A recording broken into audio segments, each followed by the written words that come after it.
So, and the team of Make It Work is now right back in this match against Believe the Hype from Evansville.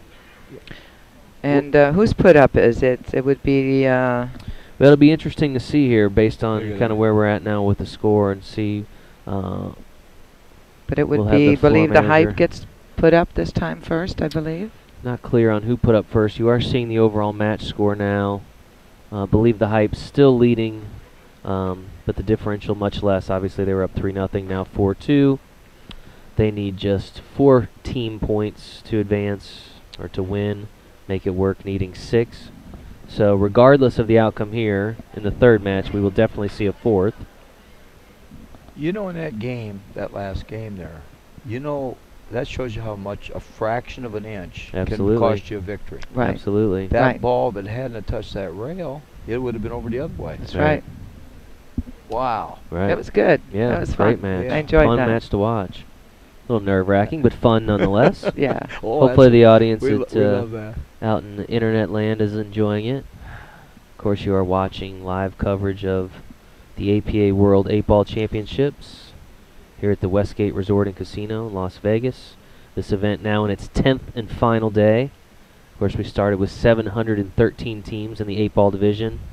Now down to just 2, competing for $25,000 in first place prize money. Of course, you're seeing the overall event payout, which was $1.2 million, $11,614, and you can kind of see how those dollars break down by event. So look at the dollars. $592,950 in this particular event. So that's great. You ever played in a tournament for that much money? No. No. $2. Back in those days, I'm a little bit antiquated here, Jason. That's funny. $250 enter fee? Well, I did pretty good on ESPN one time. I did all right there, but that was when they were paying really good dollars. You know? A few times you did. Yeah, twice. I had a couple of really good tournaments. Yeah. And I was usually cashed pretty well, but those 2 big ones were Mike, our buddy Mike. Yeah. Mike Massey. Mike yeah, we saw Mike. He was actually watching earlier. He told me he wants to watch the 2s, 3s, and 4s play. Yeah. He loves it. I know. So they're handing me the score sheet. Let's see who we're looking at here. So Believe the Hype, the team from Evansville, is going to put up Courtney Truitt here in the third match. She is a skill level 4. She's going to be opposed by Shawn Pitchoff, skill level 5 for the Make It Work team. So for the first time in this match, Make It Work will have the higher the higher rated player. So be interesting to see now.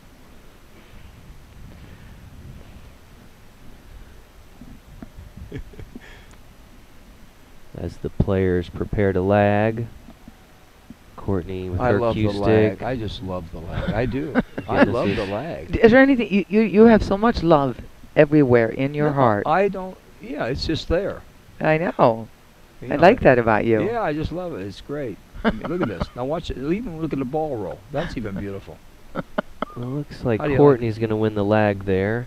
Had a chance. She actually closed out their match in the semifinal round too. So, which was a high-pressure match against the team from Miami. So, Courtney came up big the last time around, and her team is going to lean on her here. Again, she's a member of Believe the Hype. She'll have the break. She'll be opposed by Shawn Pitchoff of the Louisiana team Make It Work. Again, this is a 5-4 race. By the way, you know where that love came from? Sang Lee in 3-cushion billiards. He made a comment. The reason he played 3-cushion was for the love of the game. It's simple as that. Yeah, that's what we all play, isn't it? Exactly. Yeah. It's just a different levels of passion. Yeah. My passion has been unending. It's just always been there. Win, lose, or draw. You couldn't tell when you were watching your exhibitions that you love it that much, can you? I need to get out of my box a little bit. You need to settle down. I know, I'm in a shell. Loosen up a little bit. Okay, what do we got here? That's great. This is Courtney at the table. Again, Courtney Truitt. She's a skill level 4. She's going to need 3 games here. Nice break. Oh, look at that 8, what it did. Nice break there. She made a stripe on the break. A lot of power in that from straight on, so the ball's kind of spread out a little bit, but a little bit of traffic to get through here. This is not going to be a quick wreck, I don't think. Looks like Courtney's got 7 matches under her belt here at the APA World Pool Championship, so she's got some experience, second only to the team captain Brian here at this level. So We'll see how she handles the pressure here in the finals arena, but so far so good following the break. Again, going against James Pitchoff, skill level 5, currently seated, awaiting his turn.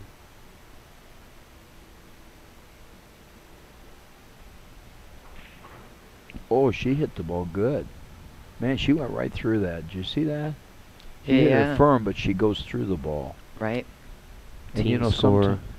Sorry, Tom. No. I was getting some comments here. No, team score here is sorry. 4-2, folks. The team from Evansville, Believe the Hype, leading 4-2. Again, that is the team points. The team from Evansville now needing 4 points to clinch the win. Make It Work team still needing 6 points. So. And we'll see here. She fired at that ball on the tangent line, brought it straight out. Yeah. She could shoot the 10, 12, 15. She's got her choice here. She's going to want to leave the 14 or 15 ball, though, if she's going to try to have any chance of breaking that up. Right now, she's just mostly concerned with making her balls right now.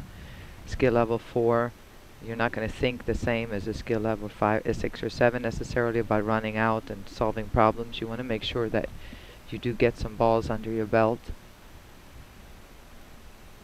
I think she'll shoot that 14, come into this 13, knock it out a little bit if she feels like she can run out. But you know, at the 4 level, she's the 4, right? So correct. You know, I liked at the beginning. Sometimes when you're a little bit tentative at the beginning, it's good to let your stroke out just to make sure you don't baby the shots too much too. So she's going to play the bank here on the 10 ball. Nice. It's a little surprising. She's just want to get it out. Well, she's protected. See that 13 down on this side? So she could go for that and get it out and still have a backup down here on this rail where she doesn't have to worry about it. She knew she couldn't get out probably. What'd she leave? Look at this leap she left. Look at here. It's going to bring Shawn Pitchoff to the table for the Make It Work team. Shawn is skill level 5.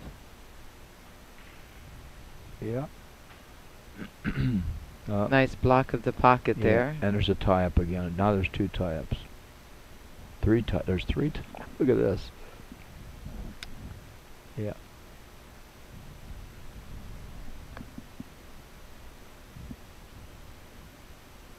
Courtney stepping back from the table, kind of surveying the layout of the balls here. Trying to formulate a strategy. I think this is going to be a long game. There's just too many problem areas here. That's an 8 ball. You get 3 problem areas. They got to be very strategic oriented for this. Yeah, she had a good break, but it seemed like a lot of them stayed grouped. Yeah, that's the problem. They came back together, some of them. So yeah, start picking away at them.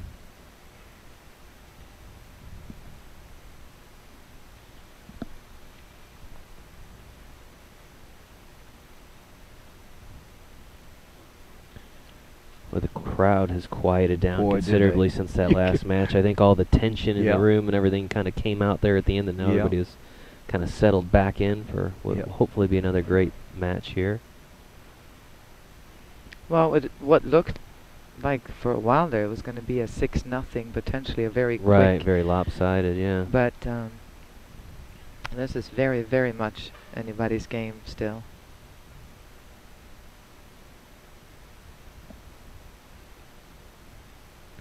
This is Shawn here. Shawn has 5 matches played here at the 8-Ball World Championships.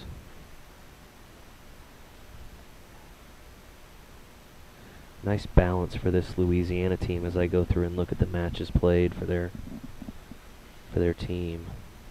It's pretty much just the captain that hasn't gotten to play much. Right. Donnie's only played 2 matches. And we play the modified single out here, so the tournament doesn't take 6 weeks.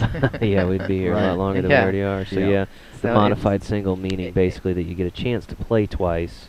Maybe not necessarily the opportunity to lose twice. It depends on how far into the tournament you are when you lose. But basically, it's at a point through the tournament, the bracket becomes single elimination. Yeah. So it really should be called modified double, because that's what it is. It's double elimination, but it's modified a little bit. Yeah. To where at a certain point it turns into single. Do they still play that for you guys on the WPBA? Yes. Yeah, I remember back when Peg Ledman was running things there, and she kind of talked to us a little bit because initially it was double limb, right?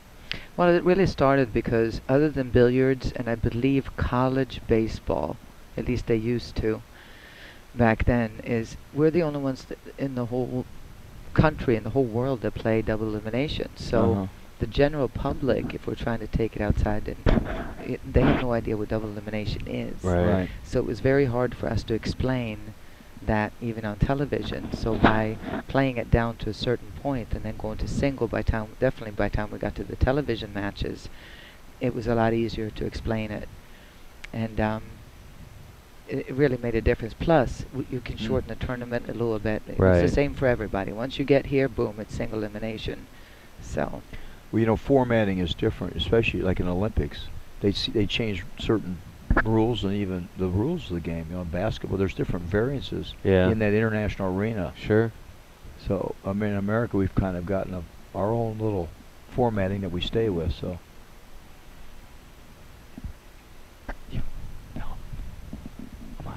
All right, so now we're going to see, there's still obviously this issue here with the 1 and 13. That's the big one. So, Tom, I know you got to run, but I want to make sure that we send you off well. We appreciate all your hard work this week. It's my pleasure. Ava, thanks. You're going somewhere to hit balls and do an exhibition somewhere, I'm right? going to go take a nap. Tom's going to go take a nap and eat a sandwich. I'm going to watch these players. I love this. So thanks for having me. We appreciate you being here, and my pleasure. We'll see you again soon, Tom. Glad to have you, Tom. We'll see you. Bye-bye. Of course, that was Dr. Q, Tom Rossman, joining us for a while to commentate these matches. Always a pleasure to be able to have him and to talk with him and kind of get some of his insight on the matches. I think here in just a couple of moments we're going to have the big boss lady coming in, my boss, president of APA, Renee Lyle. I've been trying to get her all week, but she's been running around like crazy, so kind of get her perspective on how the tournament's gone and that kind of thing. Of course, these teams here currently in a timeout. Shawn Pitchoff of the Hanahan, Louisiana team, make it work. Currently at the table.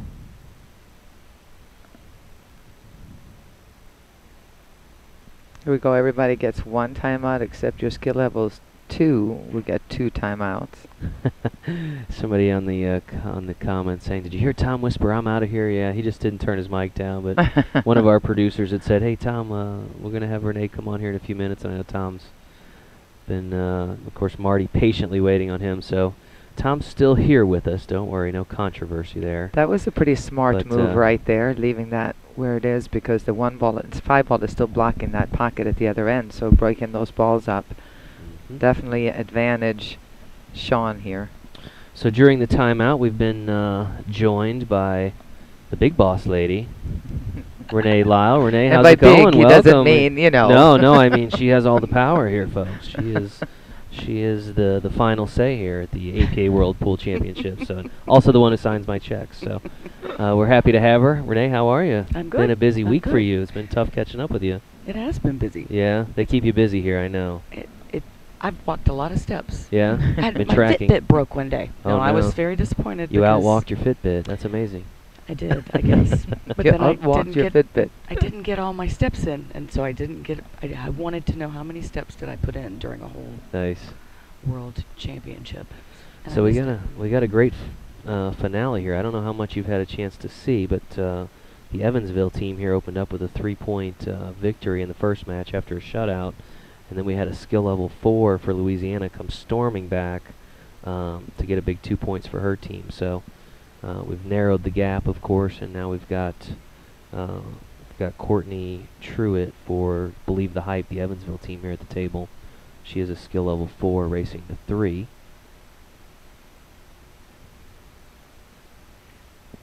And that was like, oh, she tried making that 5 ball. It still kind of worked out here, though, because she snookered Shawn on the 5. I'm going to bring Shawn back to the table. So, Renee, we were talking to Terry a little bit the other day and kind of getting his, higher level perspective from what he sees. Of course, we're talking about Terry Bell of the event. Just curious, from your perspective, how the event's gone. Obviously, it's been 10 days and a lot of hard work for a lot of folks. So, I have talked to so many players from so many different areas, and as far away as Japan even, that have just had a phenomenal time here this week. I mean, we've got so many vendors. The vendors seem happy. The players seem happy. Hotel seems happy. Our staff seems happy. Right. Everything seems to have gone really, really well. Pretty amazing when you think about the fact that, we were at the Riviera for 23 years. Came over here last August for the first time, and it's been pretty seamless. I know when we get back to the office, a lot of times we have meetings and kind of talk about what can change, but, it seems like it's gone really well, like really smoothly, the transition, so. Yeah, it was amazing last year having only 6 months to plan. I mean, we had about 6 months notice before this event, and I was really impressed.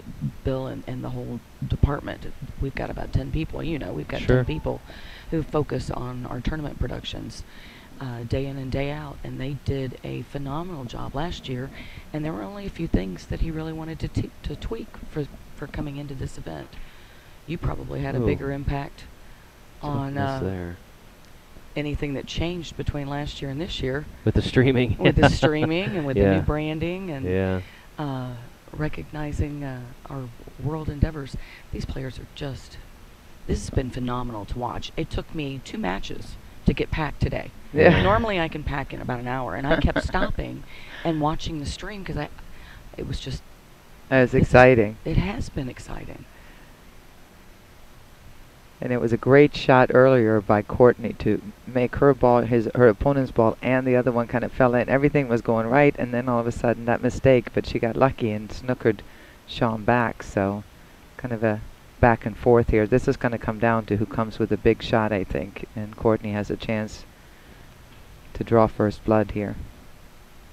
Now, we talked about that earlier, Renee, how between the APA staff, and I have to give it to them, even though a lot of it's the same staff from the Riviera, but the staff here at the Westgate, the teamwork, like you said, there were a couple of issues, but for last year with that short notice, to making it as seamless coming over from the Riviera, where it's been for 25 years? Yeah, they brought some key people over, and that truly helped tremendously.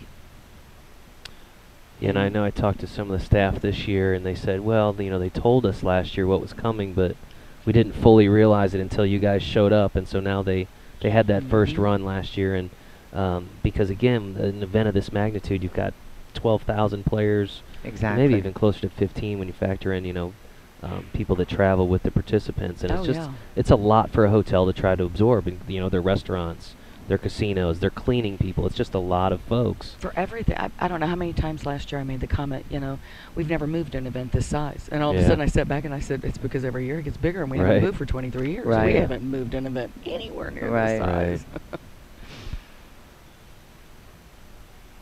No, this has been good, though. Little bit of luck there. He was trying to draw into the side cushion and play the 8-ball in that pocket where it's closer to, but instead he got a little bit of a nudge coming back on that angle, and actually has a cut shot in the other pocket. It's very, very thin cut. But he didn't, did he mark? He was marking the bank shot? He can't even make that, I don't think. The 14 is in the way. And has he used his timeout here? I know we had a timeout. I think they both have used their timeout. So he's on his own here. Oh, he's going to kick at it. Look at this. This is not. He doesn't feel comfortable with a thin cut, being right-handed especially, so he's going to go ahead and actually kick at this. Oh, wow. This is great attempt, though, but nice try. Again, that's Shawn Pitchoff of the Make It Work team, the Louisiana team here, and that'll bring Courtney back to the table. There's a group consensus to that. Oh. Yeah. We've had such a great crowd here. Sorry. Yeah, I know you mentioned some of the tournament staff, but of course, it takes a lot of people. The tournament staff expands dramatically when we get out here through referees that volunteer that are members, and you got the league operators that come out and work as floor managers and observers, and of course, the rest of our staff in St. Louis puts on their tournament hats and work. So it's quite the endeavor, isn't it? It is an amazing amount of teamwork and a huge amount of planning that goes on to put on an event like this, and it does take an incredible amount of people. And we're very blessed with the fact that we're able to bring almost all of our staff. We have a very small staff left at home to kind of keep things going. But, and then, yeah, we've got friends and family members that also come along in a lot of instances and become kind of contract help to round out the rest of the team, and league operators that come out and assist in a number of different positions, from registration to tournament officials. Yeah. Everybody kind of rallies together to make it successful for the members. And then a large number of members. We've got a large group of referees that come out and help. You know, without those referees, it would be a whole, we've got, I want to say it's about 65 to 70. Wow. And what a tough job that's got to be. I mean, because they are right in the line of, you know what I mean? They're the first line of what's going on the table and having to rule and know the rules. I saw a guy get yelled at yesterday, poor baby. It's kind of a thankless job. He made the right call, but Courtney's Courtney about on the 8 ball. Draw first blood. Courtney on the board first. Of course, she is a skill level 4, racing to 3. She'll need just 2 games. Well, that sure does make a difference when you get to be the first one on the scoreboard. Absolutely. Continuing forward. Absolutely.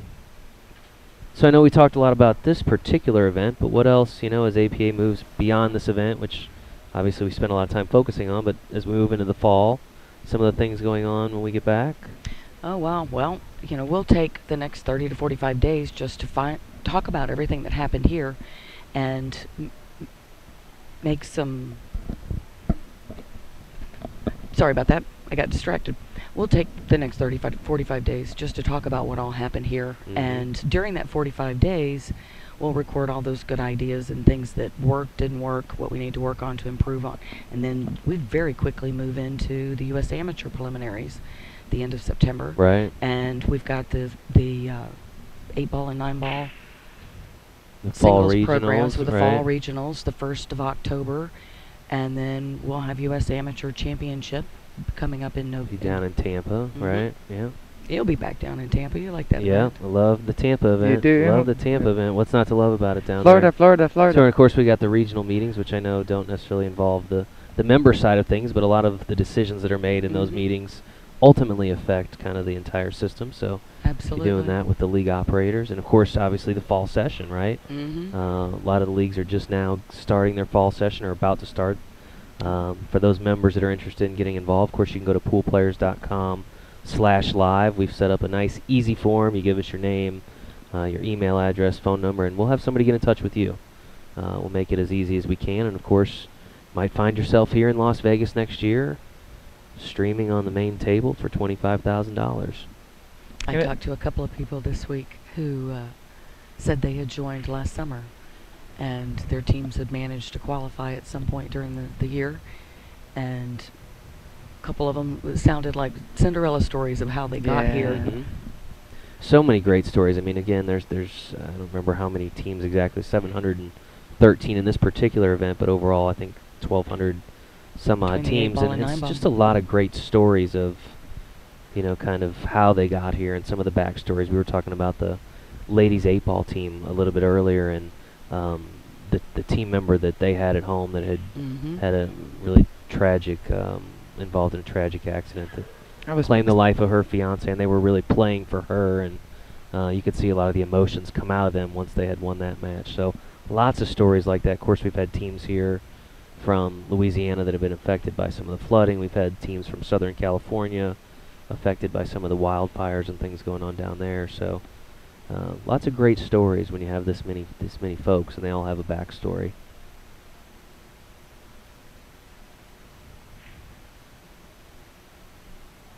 So many teams are made up of, you know, friends, relatives, coworkers, that their stories of how they all came together are really quite unique, but yet the same. Yeah, and if you start talking, I mean, I've been talking to a lot of the teams out here just the last couple of days, and like you said, there's always an amazing story about something. You know, somebody couldn't go last time they went out, or there's been, you know, some kind of a drama one way or another, good or bad. So anyway, we have kind of a cat and mouse situation here. Balls are tied up. You can see the 1 and the 11 down here is the main issue for both players. Those are the only ones that are really tied up, but time for Courtney to make a couple balls, to get a couple balls under her belt and clear off one or two to get in better position. And if she can get position, no, you don't want to do that. Uh-oh, let that cue ball go, and an early 8. So the early 8 means Shawn will pick up the victory in the second game. Will now be tied 1-1. Tough break there for Courtney. Yeah, she hit the shot in the corner pocket way off, I believe, from what she was aiming, and that caused everything to kind of move around a little bit more than she wanted, and that cost her the point. Well, getting some positive reinforcement from the crowd, telling her to shake it off. Yeah, sure. And that's what you got to do. It happens. Can't dwell on it too long, and the match will be over. So, again, James still needs 3 more games here, so we're tied up at 1, but James will need 1 extra game based on their skill level differential here. It's kind of a wild break, but it worked out. He did make the 3 on the break, and it's pretty opened up here.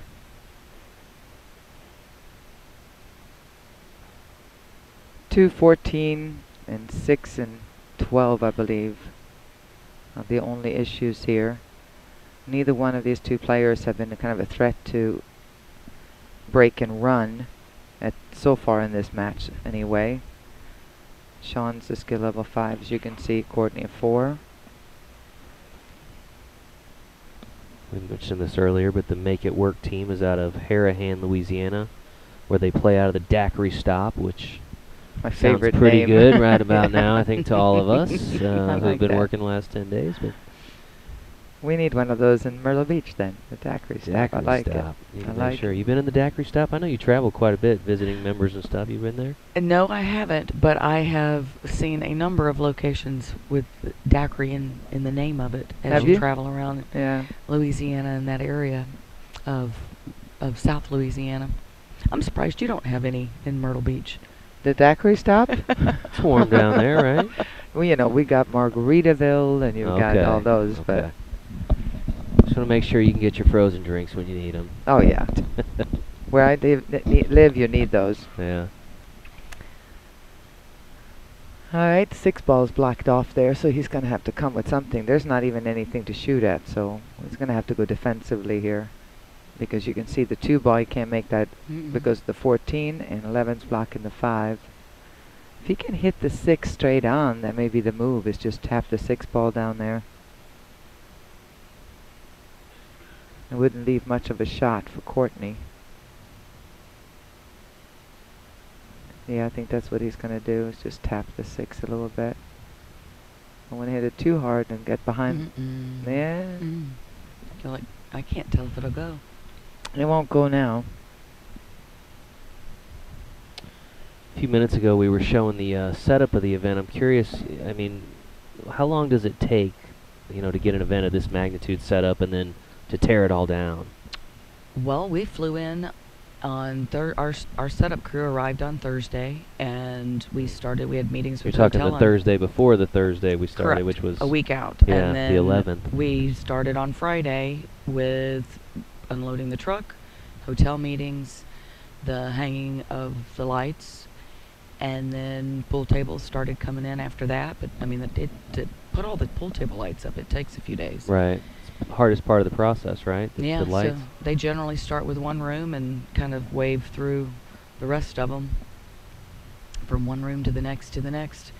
And, you know, once they get the lights up, they can start with pool tables. Once they get the pool tables in, then they can start putting the risers in the areas where we needed those, and chairs and so it's several days for the setup. 5-6 days to set it up. And then how about teardown? I mean, I walked down earlier today and they had big room closed down, and it looked like, you know, it was kind of a sad sight, to be honest. Everything was gone. It was quick. I couldn't believe it. Teardown's a different story. You guys ever watched a carnival go up? It takes a lot longer for that carnival to go up. Okay. That's because true. Everything has to be just so, safety and all that good stuff. And for whatever reason, you know, it's like packing. It took me a heck of a lot longer to pack to come out here than it did to pack to go home. Funny how that works, isn't it? But yeah, the teardown is amazing. Plus, you know, everybody's even more motivated to go home. Right. But, you know, we started teardown earlier yesterday. Right. And, I mean, watching them take those pool tables out, well, whether they're bringing them in or out, it's a little bit like synchronized swimming. The way they use the forklifts and in and out amongst each other. Shawn keeps trying to get that 6 ball out in the open, and he keeps not quite getting there. I mean, it's more open now than it was, but it's still blocked by the 12 down for this corner. But the only thing you can do now is to try to loosen up 1 or 2 of your balls, because there's no way of running out at this point. And not an easy way anyway. He would have loved to have the 6 ball come in front of the side pocket a little bit more, so then you have something to work with when it comes to the 2 and the 5. For those that are just tuning in, you're seeing live coverage of the APA World Pool Championships. This event is the 8-ball World Championship. You have a team from Evansville, Indiana, Believe the Hype. You're seeing them represented currently by Courtney Truitt. They're opposed by the team of Make It Work from Harahan, Louisiana. Seated there is Shawn Pitchoff for them. So that's a good shot by Courtney there. But I don't think she has much to shoot at here. She has got the bank on the 11. That's about it. Yeah. Unless she plays defensively.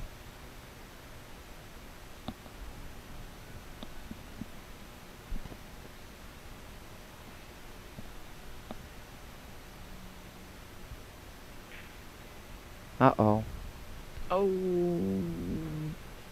And the worst thing possible, the only ball that was tied up there, not only did she scratch to give ball in hand, but the only ball that was really tied up, she accidentally nudged that out.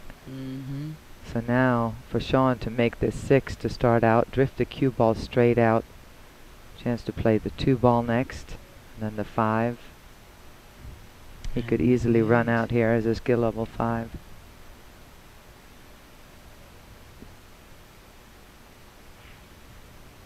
Well, there's one. Yeah, overcut it a little bit. That's why he doesn't want to make it easy on himself. But then again, Ava, that's why he's a skill level 5. It's exactly right. Yeah, had some comments earlier related to skill levels, and I'm not sure everybody realizes this, but talk a little bit about the handicap review committee and kind of how we oversee skill levels throughout the event for players. Well, we have all of the eligibility rules. You know, handicaps have to be established. You know, minimum number of scores that we've got to have before they can even go and play in playoffs at the local level, and then they have more scores as they advance into tournaments. And once they get out here, you know, we've got some players that'll have that bare minimum. You know, somebody who might have joined in this last year, but then we'll have other players that have 400 or 500 scores on them, a lifetime of however long they've been playing in APA. And we're able to look at those records, and our National Handicap Review Committee, they actually spend time, they look at every single score sheet on every single match that takes place out here during the event. And so they're able to watch for unique situations, you know, and help us identify players that maybe we need to look at a little bit harder. We've got league operators that come out here and spend their time observing players that that our handicap review committee wants a little bit more information on, and they report back, and based on the players' records and the scores that we've been seeing and whatever, you know, we're actually able to look back and look at like defensive play. Right. You know, teams that play a lot of defensive but don't mark it, and then they get to a tournament here and their opponents are marking it. Well, we'll notice that difference, and we'll actually hold them responsible.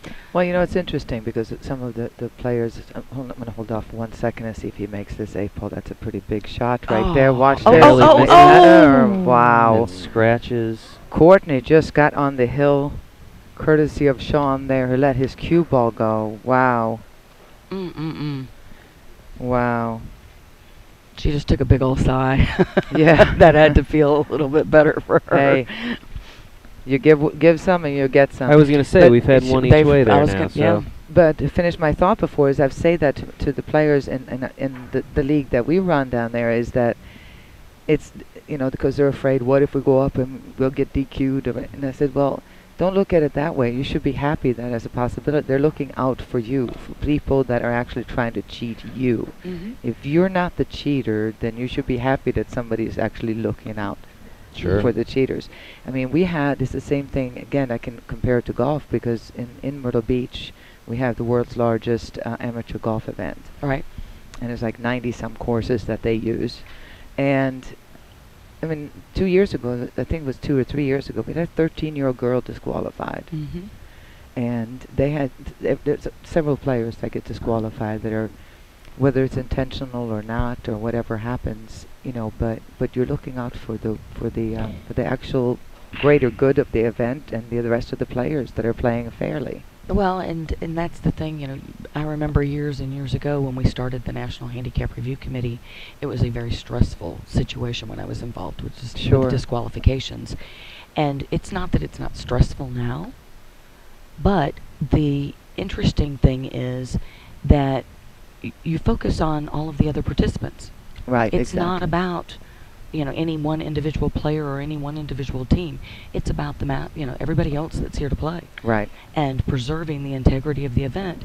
And with our handicap, you know, the 23 rule, it's really important. If a team goes up 4 or 5 skill levels, you know, a team that you go back and you look at the beginning of the tournament, and if my team had played Jason's back then and we played to 23, he might actually be able to look at that same lineup and say, well, wow, they actually were playing to 28. Because most players don't, their handicap, you know, it's hard for somebody's total skill to improve in a day's time. It takes a period of time for somebody to get better. And, you know, we give players an opportunity to let us know if they've been practicing. You know, they're having the ability to talk to you, for example. Your teams could consult with you if they were concerned about, I've gotten better maybe and I want to certify myself higher before I enter the tournament. I've been practicing a lot. I've been getting lessons. We experience the same thing at our tournament control table out here. And a lot of players will take that opportunity to certify themselves higher, because they want to make sure that they're playing with a high degree of integrity. You want to play freely, and you want to be able to, I say that all the time. It's usually just one more game, and sometimes not even that. It's just, you know, it's just a few more balls than 9-ball or...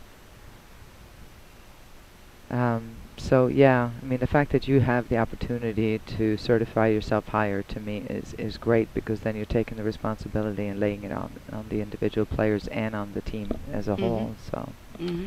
Some different comments coming in here. One, the table is 3.5 by 7 foot, which is your standard table that you're going to see in most locations. By far the vast majority of our teams play on the 3.5 by 7 foot table. A little smaller than your 4.5 by 9 foot, which would be considered the full size table. So as far as the overall match score, it's currently 4-2. The team from Evansville, Indiana, Believe the Hype, leading 4-2 again over the Make It Work team from Louisiana. At the table currently, you have Courtney Truitt representing the Evansville team. She currently leads this particular match 2-1, which means she is on the hill, needs just 1 game to secure the match for her team. Currently seated is Shawn Pitchoff of the Hannerhan, Louisiana team, Make It Work.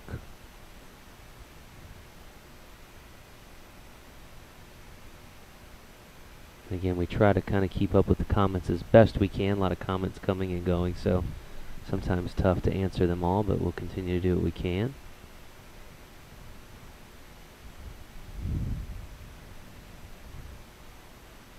I can't imagine playing under this kind of stress and you know, and they're not used to it. In other words, when we were talking about this, the Masters players yesterday were a little bit more used to it, because chances are, if you're made it this far in the Masters, you are a very good 7, which means you may play in some local tournaments most weekends and that type of thing.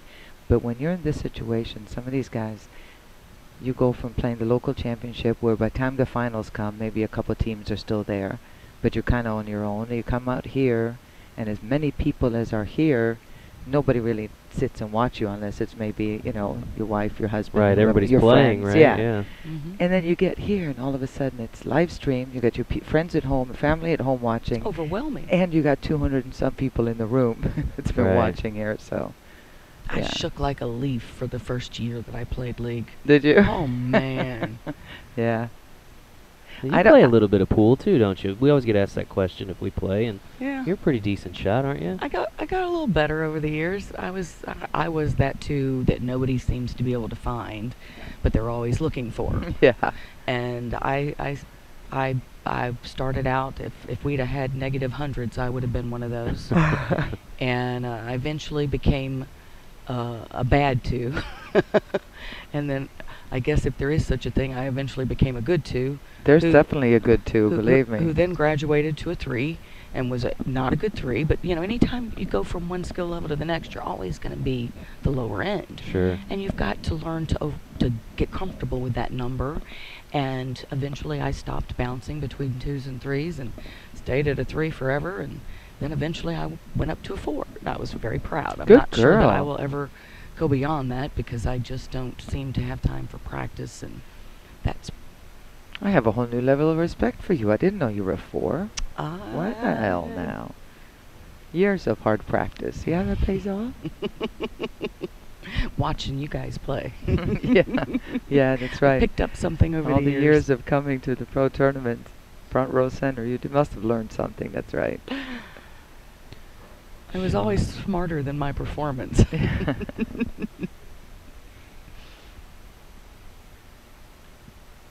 I've always admired team players anyway in billiards because, you know, when we play in the pros, you play in your own game. You have yourself to blame if you lose. It's you and that's it. And you either win and you lose. The pressure of the whole team thing where it comes down to the last racket or hill like it did in the semifinals earlier. And it's all on your shoulders. It's nerve-wracking. And same thing for, I know that I talk a lot to our 7s if I give a lesson or something. They said it's nerve-wracking because the team expects if you have a 7 on the team, they're just going to win. Oh, yeah. No matter what, even if the other 7 plays another 7, they still think their 7 is supposed to be an automatic win. So,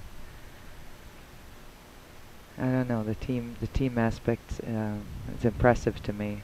Well, and it really doesn't matter what handicap you are. If it comes down to your match being the be-all, end-all, that's just an incredible amount of additional pressure that you don't put on yourself normally in a one-on-one match. Exactly. Look out. There's another unexpected scratch right there. The rolls are just not going his way right now. No. Dangerous situation for Shawn here. Now Courtney on the hill here again. So is on the hill. One game. It looks like she's got a little room to work with. Yeah, but it's kind of a funny, you know, you have there are 2 balls on the rail, plus you have one guarded by the 7 a little bit. So it's not an automatic out by any means. It's makeable, but it's kind of a funky layout.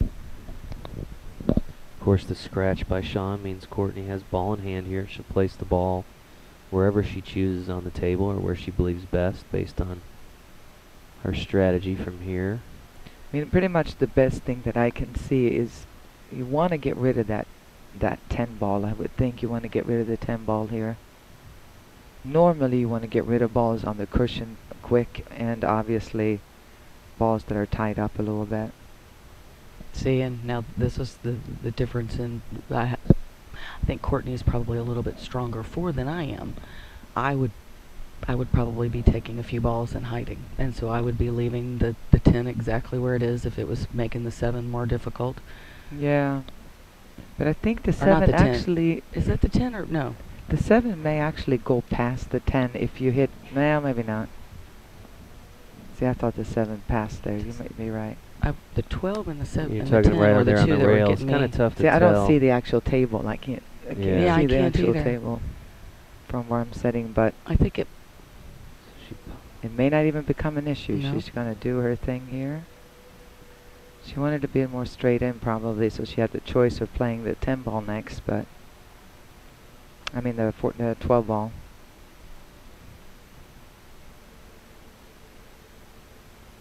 She really takes her time when she's down on the ball. She's not taking any chances. Oh. This is actually perfect. If she can, well, That is the 12 ball there. yeah, I thought she could cut the 12 in. I mean, a 10 ball in here. It looks like she can, but it's a thin cut. It doesn't look like it from here, but if you see the overhead, you can see what a thin cutter would be on the 10. So she's going to go ahead and play the 12 instead. There you go, getting a better look at it. It's nerve-wracking, isn't it? I feel nervous for them.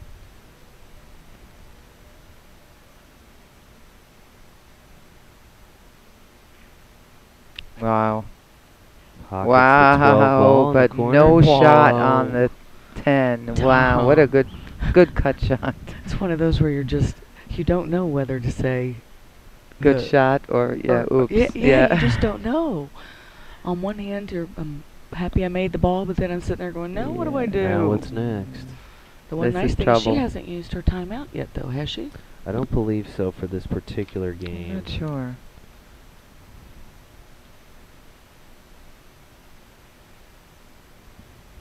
Yeah, that hurt.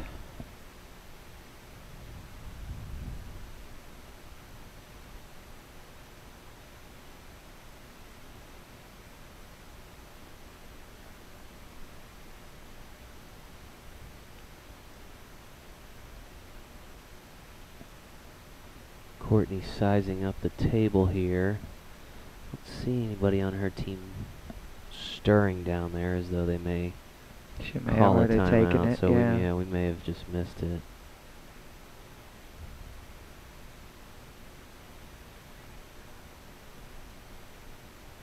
Well, not a lot of good options here. No matter how she hits it, she pretty much has to make it or end up freezing up on something in order to be able to play safety, considering where the 7 and the 1 are. She'll have to get a little lucky here, no doubt. Wow, there you go. There you go. Good hit. Very nice. Good But like you can contact with a see, 10. she left that one ball right there, but anything but ball in hand. That was a really good hit she had. Great shot. Very smart play. Very nice. And again, pace to hit him. If he had ball in hand, this would be pretty much automatic, but he can make this one. But you could see, did he get away with one? No. He got lucky back here. Little luck never hurts. Yeah, that's right. In fact, I would say that's one of the common themes I hear as I talk to some of these teams before the streaming matches. Part of the game. You know, tell me a little bit about the tournament and how did you get this far, and you know, it's always hard work and a little bit of luck. I've never won a tournament consistent answer. ever. I've never won a tournament with a bunch of luck here and there along the way. It's almost like it's meant to be. Yeah. Sometimes you get lucky and slap a ball in. Sometimes you get lucky and, you know, somebody misses like that, and she gets nothing but a bank shot down at the other end of the table. So you never know. Courtney just misses the bank in the side pocket. Bring Shawn Pitchoff back to the table. Shawn, a member of the Make It Work team from Louisiana. His captain is going to go ahead and use the opportunity to talk it over, knowing, again, that Courtney is on the hill here, needs just one game to secure this match. So, very important shot upcoming here for Shawn. Of course, you're seeing the overview here of the championship arena. Really the only area now left of the tournament that's still active and alive, right? That is very true. Everything has been torn down. Shawn must have felt comfortable with the advice he was given. He's already shooting, and he playing opts to play a little defense there. I'm not sure that's what he wanted to do with the defense, but I'm not quite sure why that decision, just why they decided on that, but I mean, he had a shot at the 7. The problem with what he did there was that it's such a long distance between the cue ball and the object ball that if he froze it, I mean, right behind the 8, it's one thing, but it was hard to control it. And here she has a shot at the 10 ball to finish the match.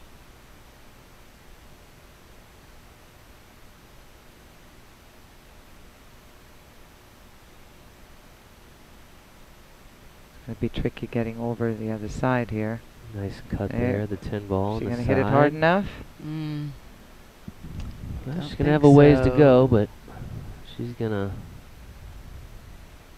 I imagine, momentarily mark her pocket. Looks over at her Again, all direct result of that 2-rail kick she made to make it out tougher for him. And now she's in this position right here. Looks like she put some kind of talcum powder or something on her hand to a little bit smoother bridge.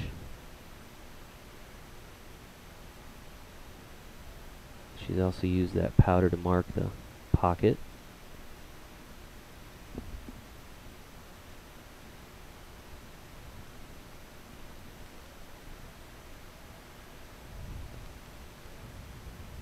She sure takes her time when she's down.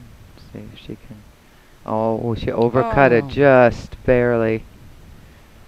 But again, she got a little bit of a roll here. I don't think that one ball goes past the 8. So Shawn will be faced with a bank shot here on the 7, I believe. I don't think it'll go. No.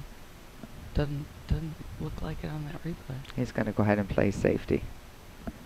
And good speed. Nice safety, nice yeah. shot. So Courtney's going to have her work cut out for her here just to make contact with the 8 ball.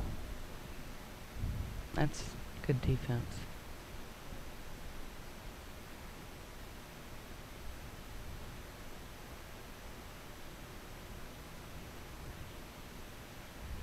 Well, this is a tough deal all the way around here. So much on the line here too, in particular for Courtney. Being on the hill, needing just one game, which is essentially just that 8 ball to drop.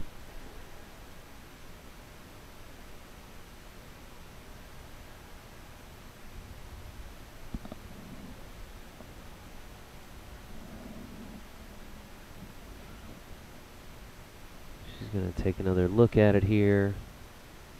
Again, you can see she's a little perplexed, but looks like she feels comfortable now. She's going to, well,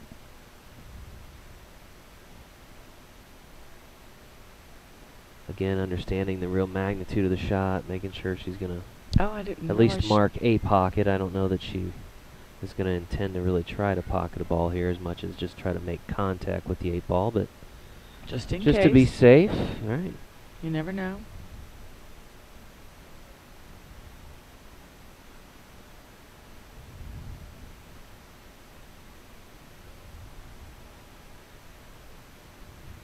Very nice job to make legal contact with the 8 ball. Good job. Avoids giving ball in hand to Shawn here. And did she tie that one ball up So where it really, doesn't even go anymore? So he's just going to continue to play safety here and let her try to break that up for him. Well, now she's once again going to have a difficult shot at striking the 8 ball first.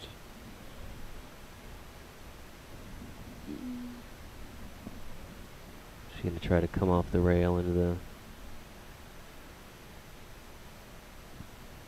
Yeah, they're definitely going to get the referee here because especially if she goes to the side, then it's going to be very close, potentially.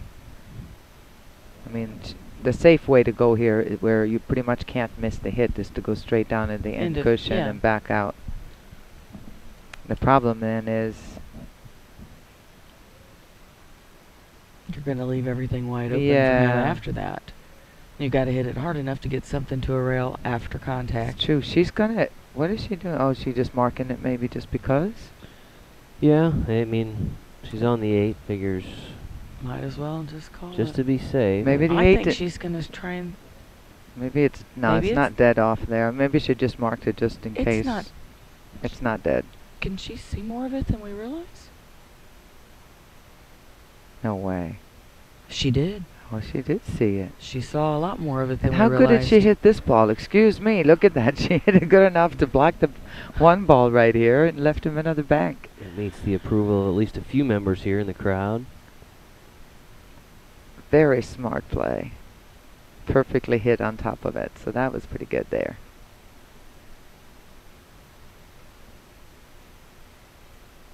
Shawn again going to attempt to play safe. He just left Courtney out. I think yeah.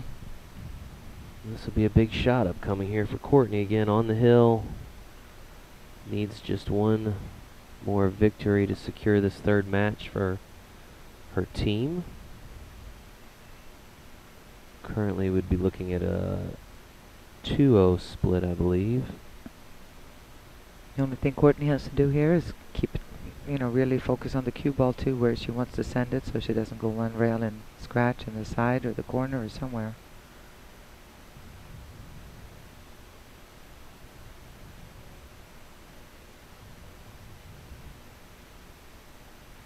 Nice shot. Drops for Courtney Truitt.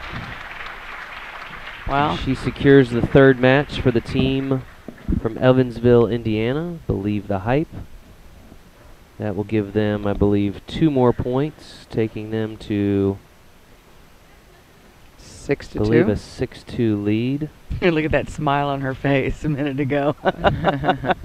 Well, she is just happy, happy, happy. As I sit here surrounded by 2 ladies, I realize that the story of this match has been the ladies. It has been the ladies, we hasn't had it? Amanda Callahan in that second match come up big, and now Courtney Truitt for the Evansville team comes up big. So we have to give Daniel a little bit of props too. He did with 3-0 in the first match. He was impressive in the first match, you know. no doubt. He was. But it's 2-1 if we look at guys girls here. That's right. That's right. I was very impressed with that match. Yeah, that was before. Well, I was supposed to start packing, but I didn't. I sat there and watched it instead.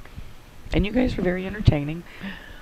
Doyle didn't really have much chance to kind of get into that match. I mean, Yeah, Daniel just things kind of went his way, and he Right. played really well on top of it. So it's kind of hard combination to beat there. But I think the most amazing thing still to me was Amanda's comeback. That was pretty great. Right. That was cool. Very nice to watch. So Believe the Hype now up 6-2. Will need only 2 more points, which they could potentially get here in this 4th match. We'll see who each team opts to put up here. I was to say, where are they at? Do we have any ideas?